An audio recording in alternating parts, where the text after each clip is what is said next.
Paint me like one of your French girls, Jack. It's Misty and Ike, everybody. Welcome back to the Misty and Ike morning program. I'm Jack. This is Kate Winslet. I'm actually the king of the world! Hey! Yep. Today is all about Adam DiCaprio.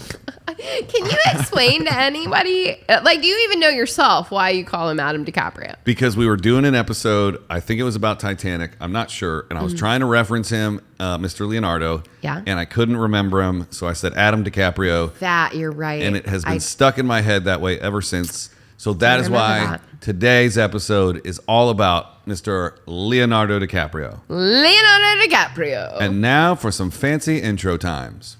Are we ready to begin? Good morning! My name is Misty. Come on, Ike, it's time. We would be honored if you would join us. The greatest adventure of all time. We just become best friends. Yep. Come on, let's get in character. What are you waiting for, huh? Oh, come on! Welcome back from our fancy intro times. Fancy intro time. Very fancy. For fun times, enjoy Misty and Ike intro times. Mr. Leonardo. You can call him Adam. Mr. Adam DiCaprio is an American actor and film producer. It's also his birthday today. And since we like to boost the careers of little-known actors, we do. We like to promote up-and-coming actors in this town. We do, yep. Today is the day of his birth. You're going to like him a lot. Yes, you should check him out in one of his many indie films. Yeah, small, very small little films. He's known for making the least budgeted films of all time. Oh, yes, of course. Born on this day, November 11th, 1974. So he's just a tick and a half older than me. And just a tick and a half older than me. He's 5 years and 2 months older than me. It's two years and a couple of days. Leonardo, being one of four Ninja Turtles, is the only child of Ermelin, a legend. Nope. I don't know what just happened. Reading on the internet. Houston, we need a better reader in here. Copy that. Leonardo is the only child of Ermelin, a legal secretary, and George, also DiCaprio, an underground comics artist and producer, distributor of comic books. His father is of Italian and German descent. His mother, who is German-born, is of German. And I'm going to kick it over to my co-host, Misty, for more further facts about your boy, Adam. Okay, so did you know, originally, the studio that made Titanic wanted Matthew McConaughey to play Jack, but all right, check out our episode on Matthew McConaughey from last week. Exactly. So James Cameron is the one that insisted upon Leo instead, and he got his way. Leonardo. Shit. Sorry for swearing, folks. I'm trying to look something up real quick. I'm trying to envision what Titanic would have been like with Matthew McConaughey. It would have been real groovy, man. I went back and watched that episode. King of the world, man. When we recorded the Matthew McConaughey episode, in my head, I thought I sounded exactly like him. I went back and listened to it when I was editing. I don't sound anything like Matthew McConaughey. I'm really glad that you think that you did, because I got to experience. All right, man. That don't sound anything like him. It doesn't. This is one of my favorite facts about him, and it makes me laugh every time I read it. DiCaprio's first on-screen appearance was in the children's TV show Romper Room. He, however, was fired for being too disruptive. He was romping too hard. I'm like, it's called Romper Room. How do you get fired for romping? That was in 1979. He was 5 years old. Yeah. And then he went on to do The New Lassie. Okay. I'm not going to read all 60 of his credits. No, there's a lot. He was in The Outsiders, Santa Barbara. He was on Roseanne as Darlene's classmate. Was, yeah. Parenthood, the early Parenthood, 1990 to 1991. Movie, not the TV show. Nope, TV series, 1990 to 1991. Oh, I don't remember there being a... Yeah, he played Gary Buckman. Okay, Gary Buckman. Yeah. And then his first big break. The Grime Pains. Critters 3. Oh, God, I love Critters. He was in a Kraft Singles commercial in 1991. Poison Ivy in 1992. Oh, yeah, Drew Barrymore. And then I think this is where I believe he got his big break. This is one of his big breaks. Growing Pains. That's what I remember. That's the first Yeah. time I remember seeing him. Was He was on 23 episodes of Growing Yeah. Pains. Yeah. And then This Boy's Life, and then the mega monolith, What's Eating Gilbert Grape, which is so great. Yeah. Ugh, such a good movie. You remember The Quick and the Dead? I do. He Yeah. played the kid. Yeah. That's right. Yeah. Well, I think this is also kind of cool. He was named after the artist Leonardo da Vinci after his pregnant mother happened to be standing in front of one of Da Vinci's paintings the first time she felt him kick. Didn't we just do an episode on Leonardo? We did one on Michelangelo. Mike Michelob, like, got it. I mean, I know that you confuse your Ninja Turtles. I do. But, this was written for you. Good thing she wasn't standing in front of a Warhol. Andy DiCaprio doesn't quite have the same ring to it. Oh, she said Andy? No. That's just the writer saying, good thing she wasn't standing in front of a Warhol. Well. Andy DiCaprio doesn't have the same ring to it. Adam wouldn't have done it. You want to know how much he was paid for Titanic? I have no idea. He was paid $2.5 million to be in Titanic, which seems awfully low, But I'm sure he had a back-end deal.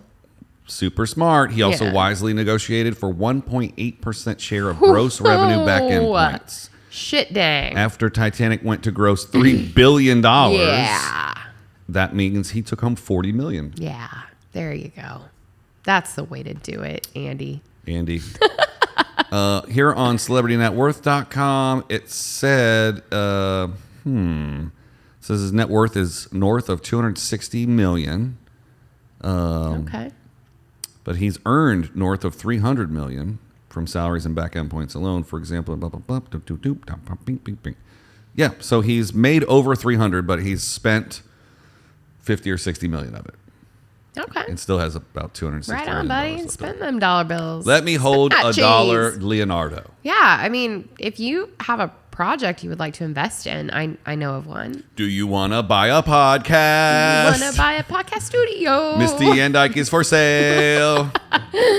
We'll call this shit Leonardo Studios all day. Absolutely. What's up? Absolutely. Or Adam DiCaprio Productions. Whatever. It's fine. We'll do philanthropic podcasts all about your favorite stuff, Absolutely. bro. Like, About the oceans and the trees and whatever we need to save that day. I feel like we're talking directly to him right now. Well, clearly he's going to watch this. I have a message for you, Andy. I can't even. You got to call him by his proper name, Misty. You if you want him probably to, should. If you want him to which buy is a, not Andy. right? It's not Adam DiCaprio, Mr. DiCaprio. Please purchase our studio so we can retire. Is that it? That's is that it. all you had to say? Okay. I'm going to follow this up with a story that if he were to watch this, he probably wouldn't like all that much. So he's known for keeping the company of models, but that hasn't always been the greatest idea. In 2005, a model named Aretha Wilson hit him over the head with a broken bottle at a party, injuring his face. She pled guilty in 2010 and was sentenced to 2 years in jail. What? Yeah. Oh, Aretha went to jail. Aretha. Aretha. I'm not talking good this week. Skills necessary for podcasting. Talking. Got it. Reading. Got it. His first manager, or talent agent, excuse me, put him under the stage name Lenny Williams. Right, which is really terrible. Yeah. Lenny Williams. Because it sounded DiCaprio. more American. Right. You know, no big deal that John Steinbeck, who wrote Of Mice and Men, had kind of ruined the name Lenny for everybody. Yeah. Lenny, like, but when you squished have a things face that were like alive in his that, Oh, damn. this dude could be called Rice and Cheese, and everybody would love. I mean, this dude is I mean, very people love handsome. rice and cheese already, so makes sense. Cheese and rice. He's handsome. That is an incredible photo of him. It really is. You Beautiful, shouldn't smoke beautiful. cigarettes, Adam. It's bad for you. If you want to come to the studio, I'll smoke cigarettes with you outside. It's fine. Well, surprise, Misty. He's here. Come on in, Adam. All right. Come on in. Oh, okay. Maybe Yeah. he'll be here later. You know what? It's not out of the realm of possibility that he could be a guest on one of the other shows that we produce here. It's at very Big and true. Totally.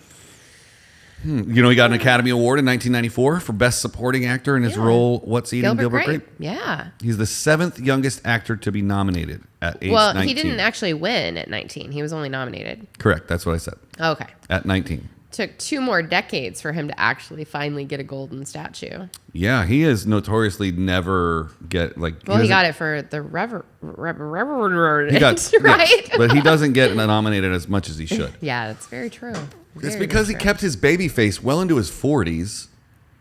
Yeah, Like, he still has a baby face. When I he think. was doing Looks very young. Catch Me If You Can, Yeah, that was real hard to believe that he could get away with being a doctor. it's true. You know? Yeah. You know? What's your favorite DiCaprio movie? Oh man, there's. I really, really enjoy a lot of his movies. I am not one of those people who watches Leonardo DiCaprio movies because I think he's so attractive.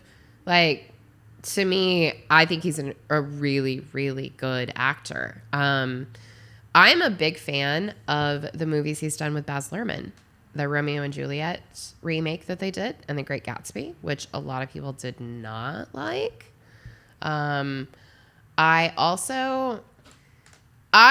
a much bigger fan of Shutter Island than Inception, even though they came out around like in the same year, I think. And I think they had very much the same like sci-fi-ish weird, like, I don't even know how to describe it. Shutter Island, loved it. Thought it was incredible. What are you doing? I read something weird. What'd you read? And I'm diving into it. Okay. It says here that in The Wolf of Wall Street, during the kissing scene between DiCaprio and Joanna Lumley, almost twice his age. Right. I don't remember her from the movie, so I was trying to look her up. Oh. He was so nervous that the scene required a reported 27 takes to get it right. Or did he just want to kiss her 27 I mean, times? here's what she looks like. Yeah. What she's I don't remember that scene either. I don't really either. But I only watched it once because I don't know, that kind of stupid 80s opulence. Here's something I don't believe at all. Ridiculous. It says here he's never done drugs. He and the believe entire that. cast. I don't believe that for a second. I do. I don't think you party on boats with models like that. And you don't have a little cocaine. Oh, you can have the cocaine. You don't have to do it. Anyway, I don't believe it. He and the entire cast took crushed vitamin B tablets for doing the scenes involving cocaine in The Wolf of Wall Street. Mm-hmm. So it's okay to snort vitamin B if you're an actor in a movie. It's a vitamin. I'm going to go home and snort some vitamin B later. I dare you. Call me. Let me know how it burns, how it feels. Probably in Vegas right now doing a ton of vitamin B as we speak. So, I don't know if you're going to let me get away with this. Can I talk about him and his group of friends and what they're called? Are you going to get mad at me? Haven't we already talked about them? No, they have a name. Yeah, the Rat Pack or whatever. No. Go ahead. It's called the Pussy Posse. Oh, I didn't hear this. Okay, so in his early 20s, he rolled with an entourage of people like Tobey Maguire, David Blaine, and writer-director Harmony Korine. So there was a very famous New York Magazine profile that was done on them, which named them the Pussy Posse. And it was done by Nancy Jo Sales, who I am friends with on the Instagram. She also later did the expose of the Bling Ring, when all of the celebrities here were on vacations and their houses got ripped off. And then they made a movie out of it. Sofia Coppola directed. Whoa. Yeah, so shout out to Nancy. She just released a new book, actually. He's got a couple of close calls with death. Okay. Like? Well, first of all, we'll start off by in an interview with Katie Couric while filming The Aviator in 2004. It brought back his own obsessive compulsive disorder that he had as a child. Oh. That's some method right there. Yep. But in a bloody scene in The Beach, he stabbed a shark to death during a dramatic struggle. But in real life, it was Mr. DiCaprio who was nearly the victim after the actor became stuck. Like my mouth. He became stuck in a shark cage with a gigantic great white in a freak encounter. Whoa. The incident came as DiCaprio filmed Blood Diamond in South Africa in 2006. Oh, what a great movie. That's weird to start off saying that he was filming bloody scenes in the beach and then end it saying he was doing Blood Diamond. Whatever. And another incident, he was skydiving and his parachute didn't open. Well, that's not... Okay. So an instructor swooped in and grabbed him. That's luck right there. Yeah. That somebody's close enough to get to you in time. Yeah. Wow. I think when you're worth that much money and you do silly stuff, you have to be insured differently. Somebody's going like, the best guy in the world's going to go with you. Just to yeah, make sure. no, you go through risk assessments and you get insured differently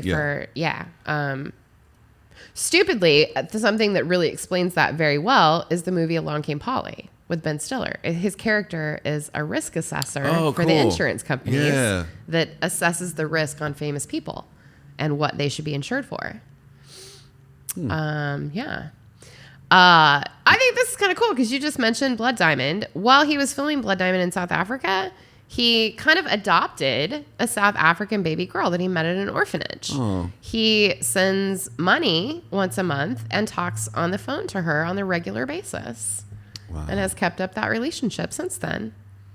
That's real cool. He bought a 104-acre island off the coast of Belize in 2005 to build a resort with renewable energy sources. That's so cool. The purchase price for the island, Blackador Cay, is an estimated $1.75 million. That's a ridiculously low amount of money for an island. Not really. I mean, if it's an island that's still there that no one's bought yet, there's a reason that no one has bought it and turned it into something yet. It looks like that. Like usually it means that there's something wrong, you know? There aren't too many plots of ground that somebody hasn't already bought and cultivated. Well, let's get Misty and Ike Islands. Okay. I'm in. Can I borrow $1.75 million in 2005? I don't have that amount of money then or now. Nope. Well, I do. I'll buy it by myself. All right. Well, that was 15 minutes on Adam Isaac's DiCaprio. favorite person, Adam DiCaprio. My favorite guy. Let's hang out. Leo, call me. I want to be part of your posse. Part of the posse. No, I don't. No, you don't. No, you don't. I do not. No. I'm starting my own posse with Misty. Yeah. We're the podcast posse. Yeah, that. Yeah. That's a We should get solid Nancy ending. Nancy Jo Sales to write an expose about podcasters. Yeah, what's up, Nancy The Jo? podcast posse. Podcast posse. Yeah. You down with OPP? What does that even mean? Other people's podcasts? Oh, that's pretty good, actually. I think I've done that on this show before. I think maybe you have. All right, let's get out of here for Food Fridays. Yeah. You know what that means. Sometimes it's rice and sometimes it's not. Caviar tomorrow, everybody. Yep. It's the lifestyles of the rich and famous. All right. Goodbye. Bye-bye.